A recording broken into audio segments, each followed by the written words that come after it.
అదే దశ దిశ మారిపోయింది. రజనీకాంత్ గారి భాష రిలీజ్ అయింది మాది.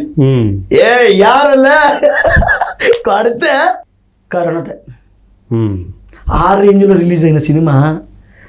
విజయ్ దేవరకొండ సార్ వాళ్ళ నాన్నగారు కూడా పిలిచి చాలా అప్రిషియేట్ చేశారు నన్ను. ఎందుకంటే ఆయనే ప్రొడ్యూసర్ సార్. ఆయన గోవర్ధన్ సారు నాకు అప్పుడు దాకా తెలియదు ఆయన ప్రొడ్యూసర్ అని. ఎప్పుడు రాలా సెట్కి. ఇక్కడ మేము చేసింది మన జీవికే మళ్ళీ ఆపోజిట్ లొకేషన్లో ప్రీ రిలీజ్ ఈవెంట్ పెడతారు కదా సార్. ఎక్కడ మన జేఆర్సీ కన్వెన్షన్ పెట్టారా. ఓ అబ్బాయి అన్నాడు నన్ను. ఈయన ఎవరు నన్ను పిలుస్తున్నాడు అనుకున్నా.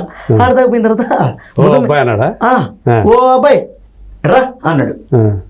ఈయన ఎవరు నన్ను పిలుస్తున్నాడు అనుకుంటూ దగ్గరికి పోయినా. భుజం చెయ్యేసి బాగా చేసావు సినిమా చాలా బాగా వచ్చింది అన్నాడు. అవునా థ్యాంక్ యూ సార్ ఆయన వెళ్ళిపోయాడు. ఎవరికి ఒక ఆయన వచ్చాడు. నాన్న పోయాను ఎవరైనా ఆయన ప్రొడ్యూసర్ అన్నాడు. ఓ sir sir sir sir sir ఇక ఎరగబట్టుకొని పోయినా లోపలికి వెళ్ళిపోయినా. నన్ను వెంటనే కాళ్ళకి దండం పెట్టి సార్ నమస్కారం సార్ థ్యాంక్ యూ సార్ మంచి ఆపర్చునిటీ అని అన్నా. విజయ్ దేవరకొండ సారు వాళ్ళ మేడం గారు సారు వాళ్ళందరూ కూర్చున్నారు. వచ్చి మేడం గారు అందరూ కూర్చున్నారు. నేను లేచిపోతున్నా మన పక్కన కూర్చుందా అటు సైడ్ కూర్చుందాం అని. ఆయన వెంటనే చేసి ఎడపోతున్నా కూర్చో అని చెప్పి విజయ్ దేవరకొండ సార్ వెనకాలే నన్ను కూర్చోబెట్టి ఎడబోతున్నావు ఎడబోకో కూర్చో అని అన్నాడు. ఎక్కడ సార్ అభిమానం అసలు ఎవరు ఎక్కడ నిజంగా ఎంత ఆనందం వేసిందో. కట్ చేస్తే కరోనా సార్ టోటల్ మళ్ళీ అంతా కిందకి డౌన్ అయిపోయి సార్. అప్పుడు దాకా ₹1 పెట్టుకున్నాను కదా అంతా ఖర్చు అయిపోయింది సార్. చేతిలో డబ్బులు లేవు. మా నాన్నకి 2 వైఫ్ అక్క చెల్లెలే, 2 ఓన్ సిస్టర్సే. వాళ్ళిద్దరిని చూసుకుంటూ మనం ముందుకెళ్తూ తర్వాత మళ్ళీ 2021లో వచ్చా కరోనా మొత్తం సర్దుగిన తర్వాత. 1 లేదు, 2 లేదు, 3 కూడా లేదు సార్. ఈ 3 సంవత్సరాలు కుక్క కూడా పడదు ఆ పాటు. కాలంటే పిచ్చి. ఇది తప్ప వేరే నాకొద్దు. సచ్చినా బతికిన దీంట్లో చేద్దాం. దీని అమ్మ జీవితం సినిమా కోసం చచ్చిపోయాడు రావడం అంటారేమో అని దీంట్లో ఉండిపోయాను సార్. 2023 డిసెంబర్ 31 కూడా నేను కూడలేదు. డబ్బులు లేవు, జోబులో డబ్బులు లేవు, ఎవరిని అడగలేము. ఇలా ఉంది కెరీరు. రెంట్లో ఎవరో ఒకరు మీ బోటోళ్ళు ఎవరో ఒకరు డబ్బులు ఇచ్చేవాళ్ళు. రెంట్ తక్కువగానే ఉండేది, 3,000 2,500 అట్లా ఉండేది. ఎవరో ఒకరు ఆ టయానికి ఇచ్చేసేవాళ్ళు. కానీ అలా ఇదే అట్లా ఇబ్బంది పడతా 2023 డిసెంబర్ అయిపోయింది.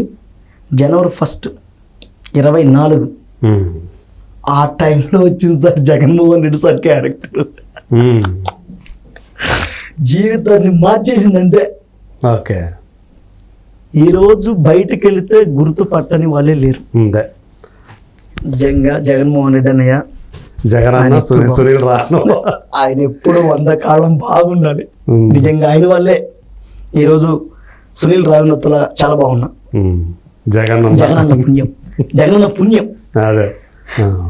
నేను మంచి చేశానో చెడు చేశానో తెలియదు, ఆ టైంకి చేశా అంతే. అది పరమశివుడు ఆజ్ఞ లేనిదే ఏది జరగదన్నట్టు ఆ టయానికి అది చేయాల్సి వచ్చింది. 1 నా బలహీనత ఫుడ్ లేకపోవడం, చేతిలో ₹1 లేకపోవడం, అదే టైంలో అవకాశం రావడం, ఒక కళాకారుడిగా దాన్ని యూటిలైజ్ చేసుకోవడం, అదే ట్రావెల్ అయిపోయింది. నిజంగా ఆయన వల్లే ఈరోజు బాగున్నా, ఆ క్యారెక్టర్ వల్ల అంతే. అట్లా జగనన్న దాని వెనకాల ఎంత హిస్టరీ ఉంది. మా అమ్మ ఒకటి చెప్పింది అన్నయ్య, 2019లో మీకు మాత్రం చెప్తా, రిలీజ్ అయిన తర్వాత 3 రోజులు ఛార్జింగ్ పెట్టే ఉన్నా ఫోన్లు. ఒరే బావా బలి చేశారు నువ్వా, బాగుందా సర్లే. అరే ఇంకోటి ఫోన్ చేయాలి, అరే బావా సినిమా చూసాను ఇప్పుడే అన్నారు, బాగుంది. ఓ మన ఇండస్ట్రీలో కూడా బాగా వచ్చేసిందిరా అద్దిరా మనం ఉంటారు కదా ఎత్తేవాళ్ళ ఎట్లా వచ్చింది అది? వేరే సురేష్ అన్నయ్యని, సురేష్ అన్నయ్య ఆయన పేరు సురేష్, ఆయన ద్వారా ఆఫీస్కి వెళ్ళాను. విషయం ఏంటంటే నా స్కిన్ టోన్ వల్ల వచ్చింది అది. నేను నలుపు అవ్వడం వల్ల నాకు అది దొరికింది. కారణం ఏంటంటే డైరెక్టర్ గారు షమీర్ సుల్తాన్ గారు అని చెప్పి తమిళ్ డైరెక్టర్ గారు, తరుణ్ భాస్కర్ సారు, విజయ్ దేవరకొండ సార్కి వాళ్ళ ఫ్రెండ్ అంట. ఆయన నా స్కిన్ టోన్ చూసి ఇతనైతే పర్ఫెక్ట్ గా ఉంటాడని చెప్పి నన్ను సెలెక్ట్ చేశారు. ఏ సినిమా అది? అదే మీకు మాత్రం చెప్తానే. ఆ సినిమా రిలీజ్ అయిన తర్వాత మంచి ఇదే లేదే, అందరూ నన్ను పైకి ఎత్తేసారు. సినిమా భలే వచ్చింది, నీ క్యారెక్టర్ బాగుంది, అది ఇదని అయితే వేసేసారు. చేతిలో డబ్బులు లేవు. కట్ చేస్తే చేతిలో డబ్బులు లేవు. ఇప్పుడు టీవీ నోడు పెట్టేస్తాడు, టీవీ కూడా దాగిపెడతాడు. నామోష అడగాలంటే నామోష ఏంది, మనం ఆల్రెడీ ఎత్తేసారు. అంతే కదా, ఈ ఫ్రెండ్స్ అందరూ ఎత్తేసారు. నేను ఇంత ఉండిపోండా సినిమా రిలీజ్ అయిపోయిందని. అందరూ ఏడకపోయినా సినిమా చూసాం, చాలా బాగుంది, సెటిల్గా మంచిగా భలే చేసావు సునీల్ అని అంటాం. ఆ టైంలో 1 గంటకు కాల్ చేసాం అమ్మకి. అమ్మా నమస్తే, ఎరా సినిమా రిలీజ్ అయింది, అందరూ బాగా పొగుడుతున్నారమ్మా, మరి ఏంటైతే అనింది. తినడానికి డబ్బులు లేవని. ఓకే, నువ్వేమన్నా చిరంజీవి అనుకుంటున్నావా, లేకపోతే ఇంకొక యాక్టర్ అనుకుంటున్నావా?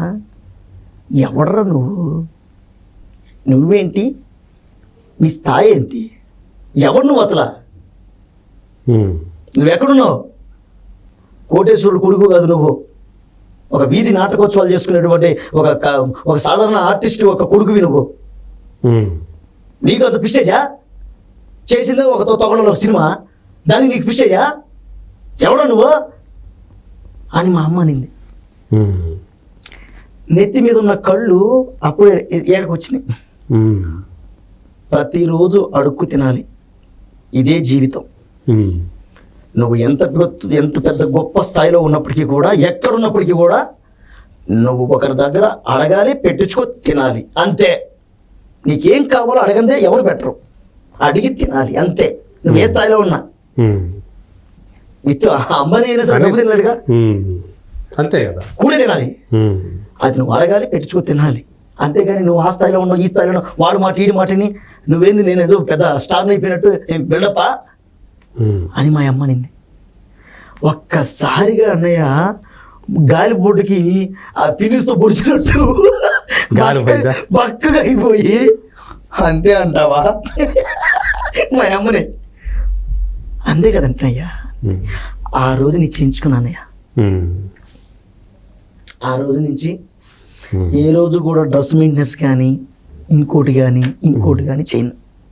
ఈ రోజు నన్ను బయటికి పోతే చాలామంది అప్రిషియేట్ చేస్తున్నారు, మంచి కళాకారుడుగా గుర్తిస్తున్నారు. అసలు మీరు ఇంత సింపుల్గా ఇంత విధానంతో ఎలా ఉన్నారన్న అంటే మా అమ్మ పెట్టిన గడ్డి అది. మా అమ్మ ఆ రోజు గడ్డి పెట్టింది. ఏది శాశ్వతం కాదనేది క్లియర్గా చెప్పింది మా అమ్మ. అంతే. ఈరోజు నువ్వు రేపు నీ స్థాయిలో ఏరవాడు, ఏది శాశ్వతం కాదు. అణిగి మణిగి భూమి మీద ఉండాలి, అడిగి పెట్టించుకో తినాలి. ఇదే నీ లైఫ్, ఇదే జీవితం. ఎవరిదైనా సరే, వాడు ఎటుంటాడైనా సరే, ఇలా ఉన్నవాడు మాత్రమే ఈ భూమి మీద ప్రజలతో మమేకంగా నడుచుకొని ముందుకెళ్తాడు. లేదా తోక జాడించావా, ఇదే ప్రజలు నిన్ను తొక్కేస్తారు, నిన్ను నాశనం చేసేస్తారు. తర్వాత నీ జీవితం అంధకారంలోకి వెళ్ళిపోద్ది, జాగ్రత్త అని మా అమ్మ చెప్పిన ఆ సూక్తి ఈరోజు నన్ను ఇలా నిలబెట్టింది. ఈరోజు ఎవరు పొగిన్నా, ఎవరు ఎంత ఆకాశానికి ఎత్తినా, ఎవరెవరు ఏమేమి మాట్లాడినా అలాగే అడుక్కు తింటుంటా. నేను ఇలాగే ఉంటా, ఇంతే సింపుల్గా ఉంటా. మనకి ఓ షో చేయడం, హడావిడి చేయడం అవన్నీ అలా కాదు, అలా చేయలేవు. దీనికి మా అమ్మాయి ఇలా కెరీర్ స్టార్ట్ అయింది అన్నయ్య. మిమిక్రీ, ఆ నాటకాలు, చిన్న షార్ట్ ఫిల్మ్స్. ఇప్పుడు ఛాన్సులు వస్తున్నాయి. ఇప్పుడు ఛాన్సులు బాగానే వస్తున్నాయి. సినిమాలు 6-7 సినిమాలు రిలీజ్ ఉన్నాయి. 6-7 సినిమాలు రిలీజ్ ఉన్నాయి. అలాగే అట్ ద సేమ్ టైం ఒక వెబ్ సిరీస్ ఒకటి చేయబోతున్నాం. ఇంకో 2 సినిమాలు. ఇప్పుడు కూడా డబ్బులు రాలా, పేరు వచ్చింది. ఇప్పుడు ఎక్కడికి పోయినా కూడా గుర్తుపట్టడం, అన్న నువ్వు మంచి ఆర్టిస్ట్ అన్న అనడం అంతా బాగానే ఉంది. ఆఫర్లు వస్తున్నాయి కానీ జేబులు నిండే కార్యక్రమం మాత్రం అంటే జోబు నిండా కంటే ముందు పొట్ట నిండడంలే, పొట్టబడి నిండడంలే. అదే ప్రాబ్లం.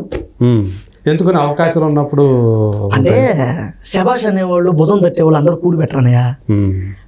ఆ చేతులు శబాష్ అనడానికి చప్పట్లు తట్టడానికి మాత్రమే. ఉమ్. కడుపు చూసే చేతులు వేరు. ఓకే. నాకు ఇంతవరకు కడుపు చూసే చేతి దొరకలా. ఇప్పుడు దాకా దొరకలేదు. ఇప్పుడు నాకు దొరకలేదు. ఉమ్.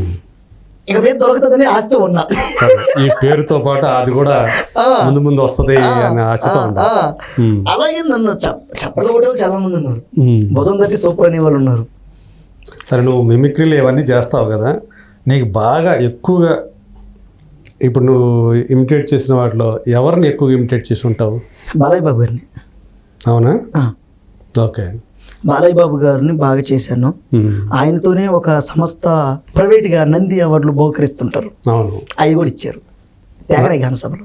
నంది అవార్డులు గవర్నమెంట్ ప్రైవేట్లు ఎవరో ఇచ్చారన్నయ్య, ఒక సంస్థ వాళ్ళు నన్ను పిలిపించి. ఓకే. కల్చరల్ మొత్తానికి ఒక సాంస్కృతిక సంస్థ, సాంస్కృతిక సమ్మేళన కార్యక్రమంలో నాకు ఒక బహుమతి వచ్చింది. ఓకే. అలాంటి బహుమతులు రెండు ఉన్నాయి. రెండు బ్యాగుల నిండా 2 బస్తాలు ఉంటాయి. మనం ఎక్కడ పోయినా అదే అంటే బాలయ్య బాబు ఇమిటేట్ చేయటం ఎంత కూడా ఇట్లాంటివన్నీ కూడా మన దగ్గర ఏంటంటే ఆల్ ఇన్ వన్. ఇప్పుడు ఇందాక బాలనాగమ్మ నాటకం వేసామా, నాటకం అలాగే పద్యం పాడామా, పాటలు పాడామా, మిమిక్రీ చేసానా, మామూలు డైలాగులు చెప్తానా. అంటే ఎవరన్నా ఇప్పుడు కలిసారనుకో, ఫస్ట్ ఎక్కడికన్నా ఏదైనా ఆడిషన్ చేయాలంటే ఫస్ట్ అక్కడ ఏం చెప్తావు నువ్వు? ఏం చెప్తామంటే ఫస్ట్ ఇప్పుడు ఒక ఆఫీస్కి వెళ్ళాను, ఒక సినిమా నన్ను పిలిచారు. పిలిచినప్పుడు ఆ సందర్భం ఏందని అడుగుతా. సినిమా దేని మీద తీస్తున్నాం, క్లాసా లేకపోతే మాసా, దేని మీద తీస్తున్నాం. ఒకవేళ మాసే అనుకోండి, మన స్టైల్ తగ్గట్టు మాసు ఏదైనా కార్యక్రమం జరుగుతుంది, అప్పుడు మనం ఎలా ట్రీట్ చేస్తారు వాళ్ళు. ఇప్పుడు ఈ భూమి ఉంది, ఈ భూమిని ఆక్రమించుకున్నాం తెలిసిందే. ఒకడు వచ్చాడు, భూస్వామి తిరిగాడు, రే ఇది మాది, మా తాతలు ముత్తాతలు ఉన్నటువంటి పొలాన్ని మీరు ఆక్రమిస్తారా, కూలి తక్కువ నా కొడకలారా అని తన్నాడు. ఆ తన్నినప్పుడు ఆ రిఫ్లెక్షన్ ఎలా ఉంటుంది? అయ్యా అయ్యా, మా తాతలు ఇక్కడే పుట్టారు, మా నాయనలు ఇక్కడే పుట్టారు, మేము ఇక్కడే పుట్టాం. అయ్యా మీరు ఉన్న పొలంగా వచ్చి మమ్మల్ని ఇక్కడి నుంచి వెళ్ళిపోబట్టే మేము యాడికి పోతామయ్యా. అయ్యా అయ్యా దొరగారు మీకు దండం పెడతామయ్యా. ఇప్పుడు భార్య బిడ్డలు వేసుకొని ఎక్కడికి పోవాలయ్యా? అయ్యా మీ కాలు పట్టుకుంటామయ్యా. అయ్యా అయ్యా మమ్మల్ని ఆలకించండి అయ్యా. అయ్యా అయ్యా మేము పేదోళమేనయ్యా, దొంగ వాళ్ళం కాదయ్యా, మమ్మల్ని ఆదరించండి అయ్యా. ఈ టైప్ ఆఫ్ లో ఉంటుంది, ఈ టైప్ లో ఉంటుంది ఒక సెక్షన్. అదేంటి భూస్వామి విధానం. అదే మామూలుగా ఇంకేదన్నా మనం కార్యక్రమాలు మనం మామూలు క్లాస్గా ఏదన్నా ఉంటే ఆ టైపులో వేస్తాం. ఏది మామూలు ఇచ్చిన డైలాగులు, ఏమా వాడవా, ఏరా ఒరే బావా లేదు నువ్వేనువా, అమ్ముంది కదా అమ్మి నేను తెగ ప్రేమిస్తుందిరా, నువ్వేం తేడువా చెప్పా చదువుబా. అమ్మయ్యా ఈ నా కొడుకు ఏమైనా ఉంటే ఆ పిల్ల నాకు మిస్ అయిపోయేది. కవిత నేను వచ్చేస్తున్నా ఉండు. అమ్మో ఏందమ్మా నన్ను చూసి అలా వెళ్ళిపోయావా, నిన్ను 2 సంవత్సరాల నుంచి ప్రేమిస్తున్నానమ్మా.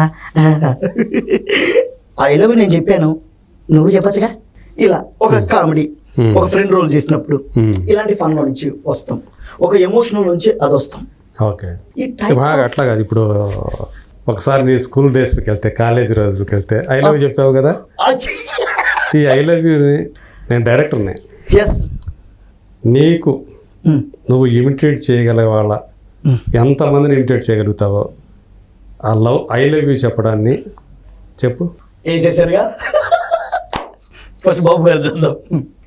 రే తమ్ముడు, నేను చాలా రోజుల నుంచి ఒక అమ్మాయిని ప్రేమిస్తూ ఉన్నాను. ఆ అమ్మాయిని చూస్తే నాకు ప్రేమించాలని కలిగింది. అదో ఆ పిల్ల వస్తుంది, ఈవేళ ఖచ్చితంగా చెప్పేస్తాను, మాధవి నువ్వంటే నాకు చాలా ఇష్టం, నేను నిన్ను ఎప్పటి నుంచో ప్రేమిస్తున్నాను, ఒక్కసారి నన్ను కూడా ప్రేమించు. ఇలా బాబు గారు ఇవాళ మాధవి వస్తూ ఉంది, ఎప్పటి నుంచో మాధవిని ప్రేమిస్తూ ఉన్నా. అరే మీరందరూ కలిసి నా గురించి కొంచెం గొప్పగా చెప్పండి రా. ఆ అమ్మాయికి మాధవి ఎప్పటి నుంచో నేను ప్రేమిస్తా ఉన్నా. I love you. అట్లా నేను చెప్తూనే ఉన్నాను కదా, నేను ఒక అమ్మాయిని ప్రేమించానని. ఆ అమ్మాయి పేరుందో తెలుసా? మాధవి. ఆ అమ్మాయి వస్తుంది. ఆ అమ్మాయికి ఇప్పుడు నేను చెప్పేస్తాను, ఇదిగో మాధవి, నువ్వంటే నాకు ఇష్టం, నిన్నంటే లవ్ చేస్తున్నాను, ఏమంటావు నువ్వు? ఇట్లా. అబ్బో నీ అబ్బా పిచ్చగొట్టుడు కొట్టాడు. అబ్బో ఇదిగో మాధవి, నేను 2 years నుంచి లవ్ చేస్తున్నా, నువ్వంటే నాకు చాలా ఇష్టం. అబ్బో ఐ లవ్ యూ. ఈ విధంగా సుధాకర్. ఈ విధంగా అమ్మాయి మరి అరే 2 సంవత్సరాల నుంచి ఒక అమ్మాయిని ప్రేమిస్తున్నానంటే అది ఒక చరిత్ర. నాన్నగారు ప్రేమించారు, మనము ప్రేమిస్తాం. అదిగో వస్తుందిగా. ఇదిగో మాధవి, నిన్ను ఈ రాముడు ప్రేమిస్తున్నాడు, ఏమంటావు? ఇలా బాలయ్యబాబు గారు ఇలా